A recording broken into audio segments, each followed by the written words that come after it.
नमस्कार दोस्तों, मेरा नाम है अमन शुक्ला और आज एक ऐसी कहानी आप लोगों के लिए लेकर आया हूँ जिसे सुनकर आपको भी लगेगा कि कहीं आपकी कंपनी में या आपकी फैक्ट्री में तो ऐसी कोई आत्मा नहीं। भगवान न करे ऐसा कुछ हो आप लोगों की फैक्ट्री में। पर चलिए आते हैं कहानी पर। कहानी शुरू करने के पहले मैं बस यही कहना चाहूँगा कि अगर कहानी पसंद आए तो हमारे चैनल को सब्सक्राइब करें, लाइक करें, शेयर करें, कमेंट करें, है ना। जो भी आपको अच्छा लगे वो करें। कहानी पर आते हैं। ये कहानी हमें भेजी है रवि शॉ जी ने। रवि शॉ जी एक जूते की फैक्ट्री में काम करते हैं और ये फैक्ट्री जो है काफ़ी बड़ी फैक्ट्री है। इसमें लगभग 5,000 वर्कर्स काम करते हैं। तो जैसे कि आप सबको पता है कि फैक्ट्री में काम शिफ्ट वाइज होता है ना। तो इनकी फैक्ट्री में भी काम शिफ्ट वाइज होता था, ए शिफ्ट, बी शिफ्ट और सी शिफ्ट। और ये जो घटना है रवि जी के सामने उनके फ्रेंड के साथ ही हुई थी, तो इन्होंने मुझे बताई और मैं आप लोगों के लिए ये कहानी, अब ये जो घटना है ये प्रस्तुत कर रहा हूँ। तो होता क्या है कि एक बार ना फैक्ट्री में रवि जी और इनके 4 दोस्त, जिनका नाम है, और नाम मैंने यहाँ चेंज नहीं किया है ना, तो रवि जी, अशोक जी, राजा जी, सोनू जी और मनोज जी, ये इनका एक फ्रेंड सर्कल था जो नाइट शिफ्ट में, सी शिफ्ट में काम कर रहे थे। तो रात में जब नाइट शिफ्ट में काम करते हैं तो काम करते करते रात के लगभग 2 बजे इनका टिफ़िन का टाइम हो जाता है। तो 2 बजे क्या होता है कि सारी की सारी मशीनें जो होती हैं वो ऑफ़ कर दी जाती है और 2 और 3 बजे फिर से स्टार्ट हो जाती है मशीन, है ना। और फिर से सी शिफ्ट का, जो नाइट शिफ्ट का काम स्टार्ट हो जाता है। तो जैसे ही 2 बजे बजते हैं, टिफ़िन का टाइम होता है, तो रवि जी और उनके फ्रेंड्स सब तैयार हो जाते हैं कि चलो अब टिफ़िन अपन अपना खाते हैं कैंटीन में जाकर।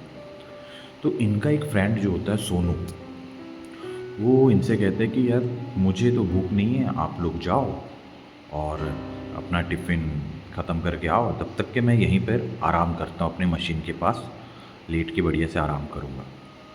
तो रवि जी और इनके जो फ्रेंड्स होते हैं, अशोक जी, मनोज जी, राजा जी, है ना, ये बोलते हैं कि चलो ठीक है, तो तुम आराम करो सोनू, हम लोग जाकर कैंटीन से अपना टिफ़िन ख़त्म करके आते हैं।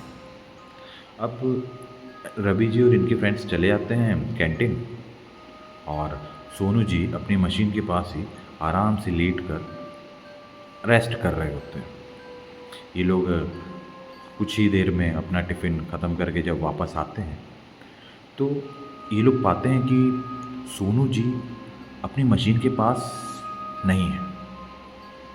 ये लोग पहले 5-10 मिनट वेट करते हैं कि कहीं गया होगा, शायद बाथरूम चला गया होगा सोनू, तो आ जाएगा। लेकिन 5-10 मिनट बाद भी जब सोनू जी इन्हें दिखाई नहीं देते ना, तो इनके जो दोस्त हैं वो सोनू जी को ढूंढते हैं। फैक्ट्री बहुत बड़ी होती है तो खैर वो आसपास के एरिया में काफ़ी ढूंढते हैं पर मिलते नहीं हैं सोनू जी। तभी ना इनके एक फ्रेंड देखता है कि सोनू जी अपनी मशीन से लगभग 500 मीटर दूर एक दूसरी मशीन के अंदर सोए हुए हैं, मशीन के अंदर। और जैसे कि आप लोग जानते हैं फैक्ट्री में छोटी मोटी मशीनें तो होती नहीं हैं, ये काफ़ी बड़ी मशीन होती है और इस मशीन के अंदर सोनू जी आराम कर रहे होते हैं।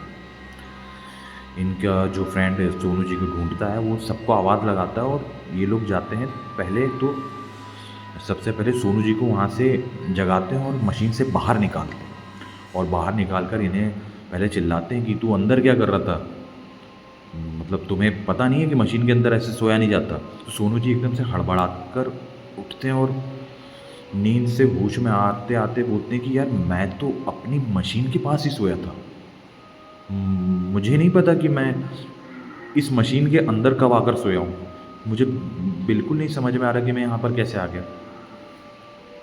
सभी लोग काफ़ी इस घटना से डर जाते हैं।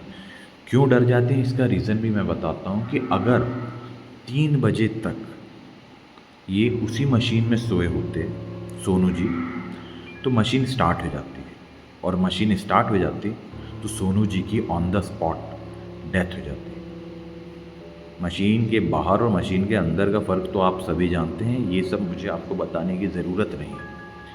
लेकिन इस घटना के बाद सोनू जी के मन में एक ऐसा डर बैठ जाता है ना कि वो इस डर से इस डर पर काबू नहीं पाते। और उनके मन में मतलब वो इस घटना से इतना ज़्यादा डर जाते हैं कि दूसरे दिन उन्हें बुखार आ जाता है।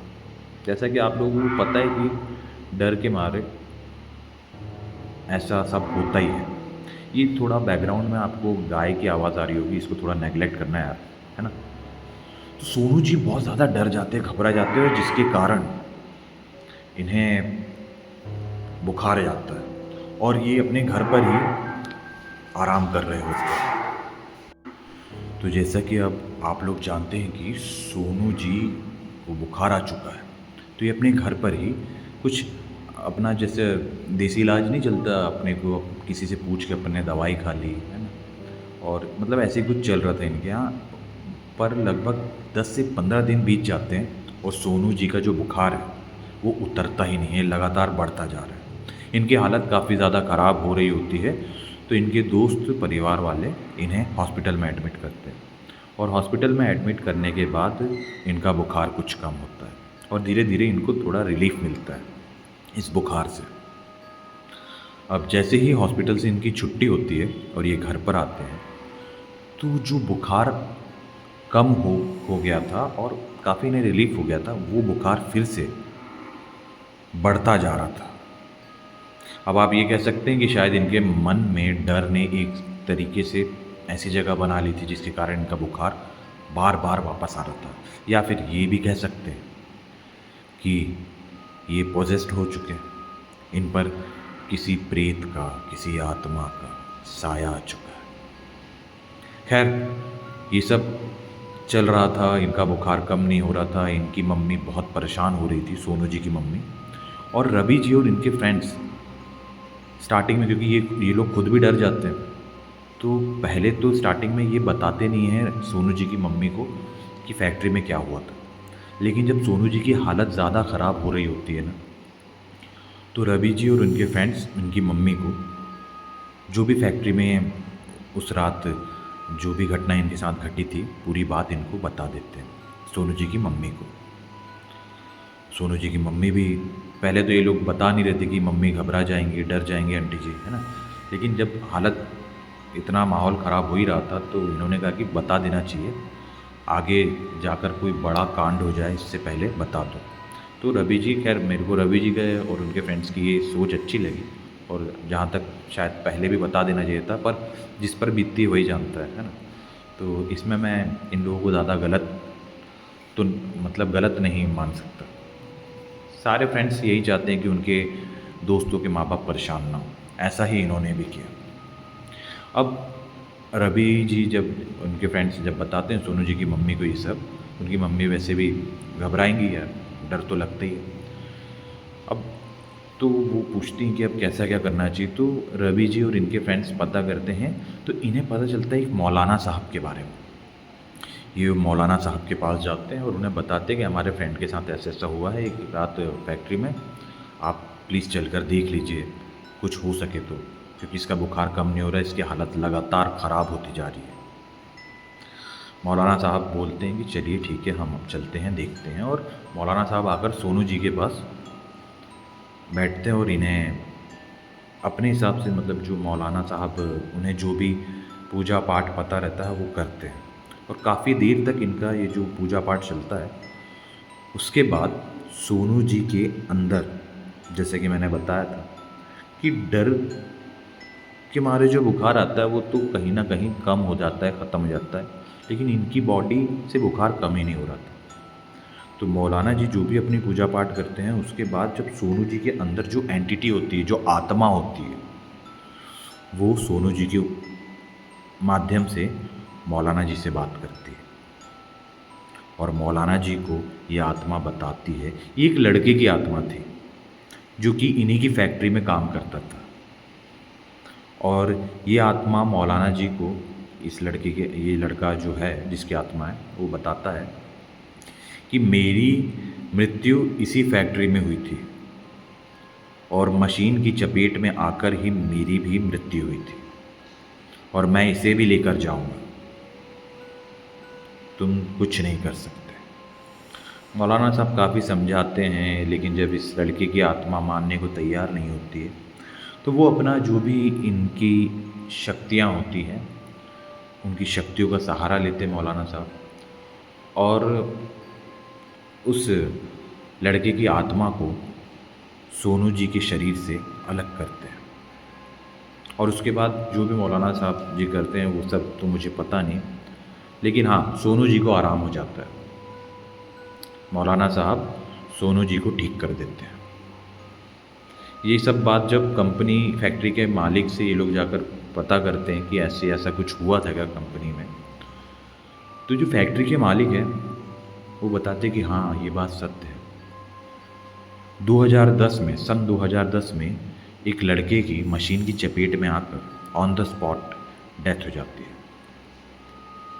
और तब से रवि जी और उनके पूरे फ्रेंड्स सोनू जी, मनोज जी, अशोक जी, राजा जी, सबको ये क्लियर होता है कि नहीं, ये जो मौलाना साहब बता रहे थे ये बात भी सही है और वाकई में ऐसी एक आत्मा यहाँ पे थी। तो ये थी कहानी। इसी फैक्ट्री की और भी कहानियाँ रवि जी ने मुझे भेजी है, पर जैसा कि आप लोग जानते हैं कि देखो यार, सेहत को मैं फ़र्स्ट प्रेफरेंस दे रहा हूँ और अपनी सेहत पे काम कर रहा हूँ, है ना। जल्दी ठीक होना है यार, मतलब मैं बीमार इतना लंबा वक्त तक कि मैं कभी जीवन में बीमार नहीं रहा हूँ, तो मैं अपनी सेहत पे थोड़ा ज़्यादा ध्यान दे रहा हूँ। तो वो अगली स्टोरी भी मैं जल्दी ही लाने की कोशिश करूँगा। और अगर आपको ये कहानी, ये घटना से कुछ सीखने को मिला हो और पसंद आई हो अगर ये कहानी, तो हमारे चैनल को सब्सक्राइब कीजिए, कहानी को लाइक कीजिए, शेयर कीजिए, कमेंट कर मुझे बताइए कि कहानी आपको कैसी लगी, और जो भी आपको अच्छा लगे कमेंट करके मुझे बताइए। चलिए मिलते हैं अब अपनी अगली कहानी पर, तब तक बने रहे मेरे साथ। मैं हूँ आपका दोस्त अमन शुक्ला और अक्सर लाता रहता हूँ डरावनी कहानियाँ। धन्यवाद।